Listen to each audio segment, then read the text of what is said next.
Sobra-sobra na po mga kababayan, mga tol, mga kapwa kubirador, itong ginagawang pag-aabuso ng mga kongresistang buhaya sa crocodile farm ng Pilipinas. Biruin nyo, wala pa pala silang ebidensya, pero ini-impeach na nila ang VP Sara.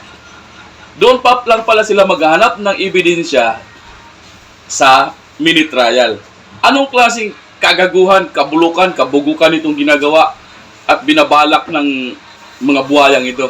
Ito, mga ka-birador, mga kababayan, mga tol, mismong si Crocodile Jewel Chua umamin na posibleng hindi umusad itong impeachment kay VP Sara sa Senado. Ito, panoorin nyo mga tol. Makakasama po natin si Representative Joel Chua ng 3rd District ng Manila, Chairperson ng House Committee on Good Government and Public Accountability at member ng House Committee on Justice. Good morning po, Congressman Chua. Welcome back. Hi, Kong. Good morning. Hi, magandang umaga, Christian and Victoria at sa lahat ng inyong mga taga-subaybay. Opo, thank you po muli sa inyong pagsama sa amin ng ganito kaaga, Kong. Sir, nitong nakaraang linggo, kayo po ay na-determine na sufficient in grounds yung impeachment complaints laban kay Vice President Sara Duterte. Can you explain to us lang po briefly ano ang difference ng sufficient in grounds sa sufficient in substance? Kasi hanggang dun lang yung natatalakay before hanggang sufficiency in substance. Ngayon palang yung pala, umusad. may grounds din pala. Ano yun? Yung sufficient in substance, ito yung una namin tinalakay. Ang parameters nito ay pag binasa mo yung salaysay o yung complaint, meron bang offense na na-commit? Like for example, may kagaya nga yung isa, yung sinasabi nila, yung threat, di ba? Yung pagbabanta. Now, ano naman yung sufficient in ground? Ito namang sufficient in ground, yung bang na-commit na offense charge, pasok ba dun sa grounds for impeachment? At papasok yung 6. Culpable violation of the Constitution, betrayal of public trust, kasi maaaring pumasok sa offense charge, pero ano sa grounds, di ba? Culpable violation of the Constitution, betrayal of public trust, bribery, high crimes, other high crimes, graft and corruption, at saka treason. So yun lang yung 6 na ground for impeachment. Oo. At lahat ng complaints, sir, laban kay VP, pasok yon doon sa mga impeachable offense. Tama po kayo. Okay. So, sir, So, you're... Sinasabi na guilty siya. Opo, wala pa. Wala pang ebidensya. Kumbaga, ay, yung ebidensya, titingnan nyo pa lang po sa trial, which is going to happen on March 25. Ano pa lang yan? Probable cause pa lang. Baka nga may nangyari. Yung talagang masasabi mo na full-blown trial, mangyayari po yan sa Senado na. Okay, sir. Can you expound, sir? Anong ibig sabihin ng probable cause? At bakit hindi pa yung mismong, kung may guilt, hindi pa yung mismong presence ng guilt ang makikita doon sa inyong gagawin? Okay, kasi yung sa unang dalawa, yung sufficient in substance at saka yung sinasabi natin na merong may sufficient ground. Ito yung lamang, yung pag binasa mo lamang yung masasabi natin yung complaint itself, di ba? So pag kasi dito sa mini hearing o mini trial sa House Committee on Justice, dito mabibigyan ng opportunity na mag-cross-examine at saka mag-direct examine yung mga members. Di ba? Okay. So, pag binase dun sa mga ebidensya, posible ba na ginawa niya yung mga grounds na yun? Okay. Pagdating sa hindi mo pa posible ba? O posible, o di may probable cause. Pero kasi pagdating dun sa mismong Senado, ito na yung mismong trial proper. Magko-cross-examine na dito yung mga abogado na mismo nung respondent.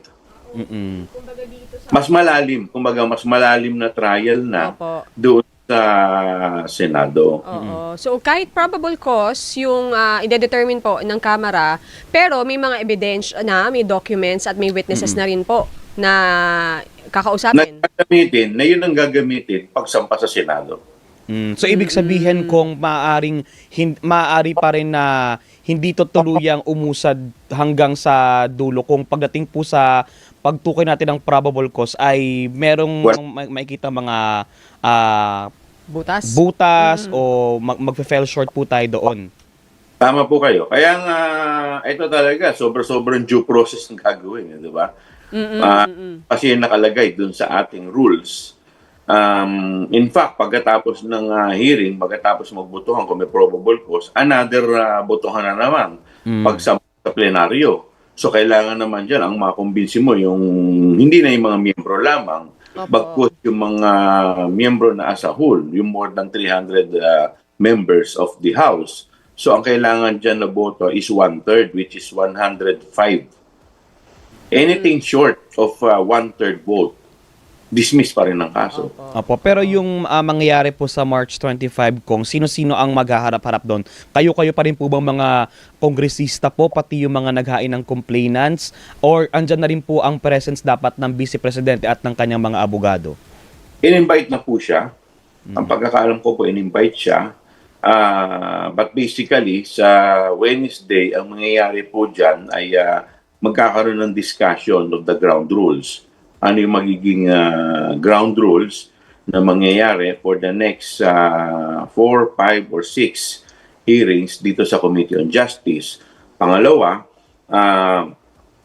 irurule na rin namin yung mga motions at saka mga subpoenas na nire-request ng mga miyembro.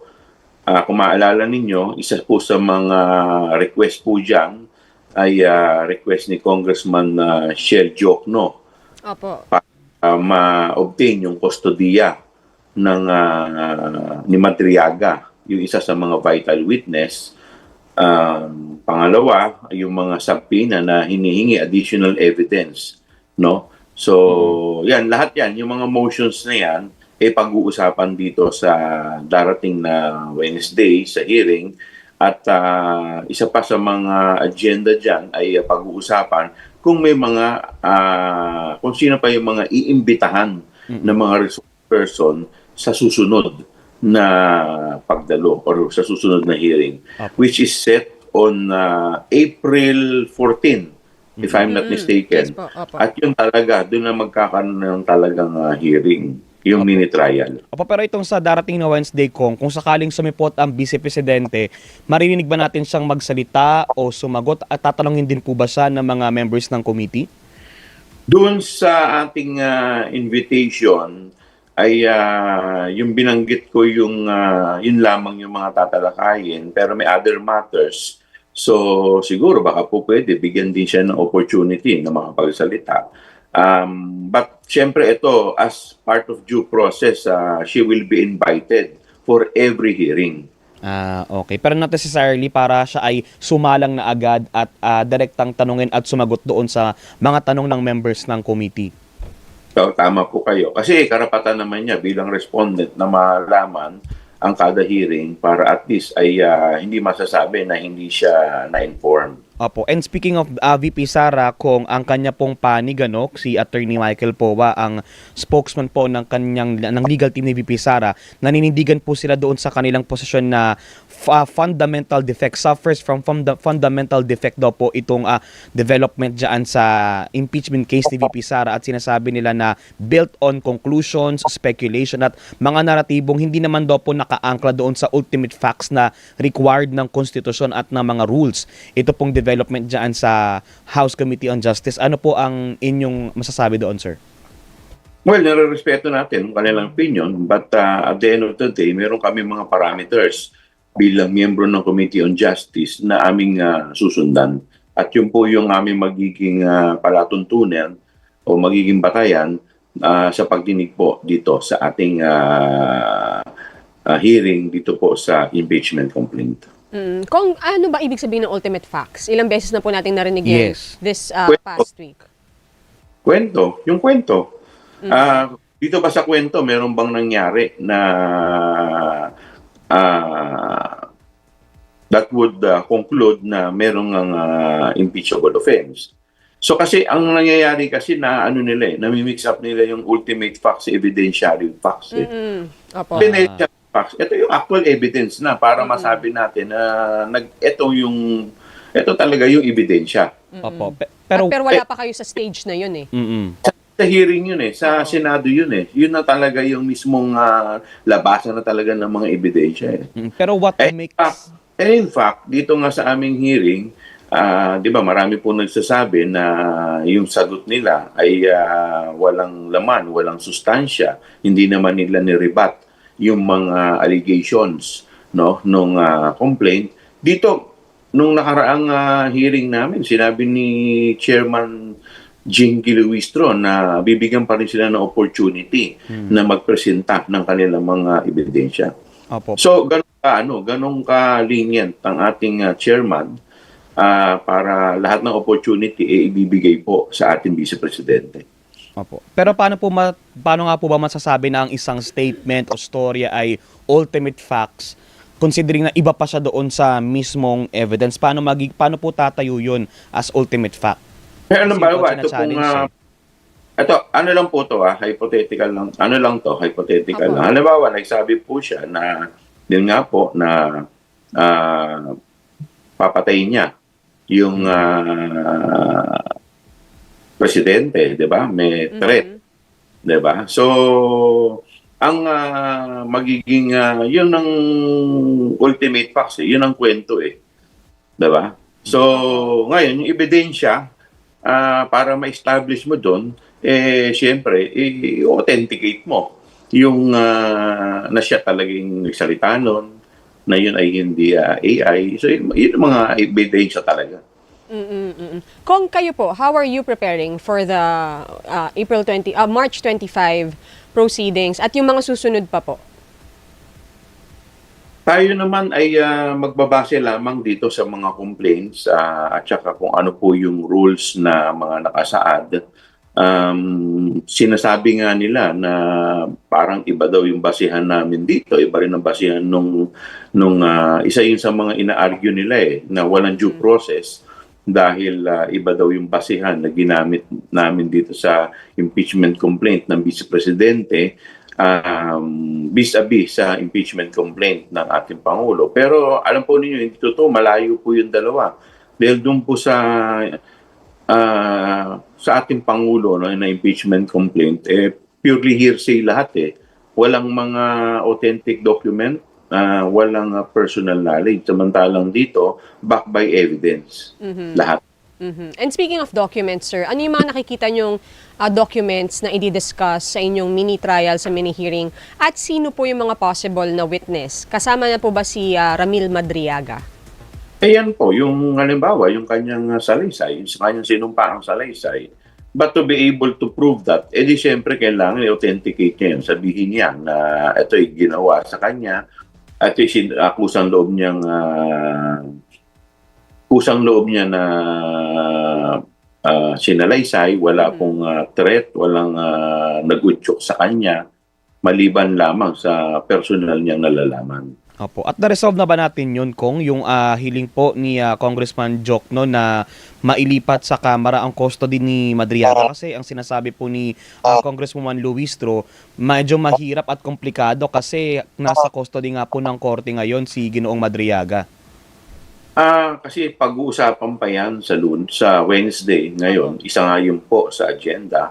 Dahil as far as we are concerned, si Madriaga ay nasa jurisdiction ng korte. So, bagamat kami ay meron kaming karapatan na magbigay ng protection, pero ito ay hihingin pa namin ng permiso sa korte. At siguro panghuli na lang po mula sa akin, Kong, may apela ba kayo sa VP or may mensahe kayo sa kanyang team bago nga po magsimula itong inyong pagdinig sa March 25? Etong ginagawa po natin, ito yung opportunity para ma-present po nila yung kanilang mga depensa. Lahat naman ng pagkakataon para ma-presenta nila ang kanilang depensa ay ibinibigay po natin. So, wala po namang dahilan para sabihin po nila. Kasi kung sasabihin po nila na ito po kasi yung time para at least malinis din po yung kanilang pangalan.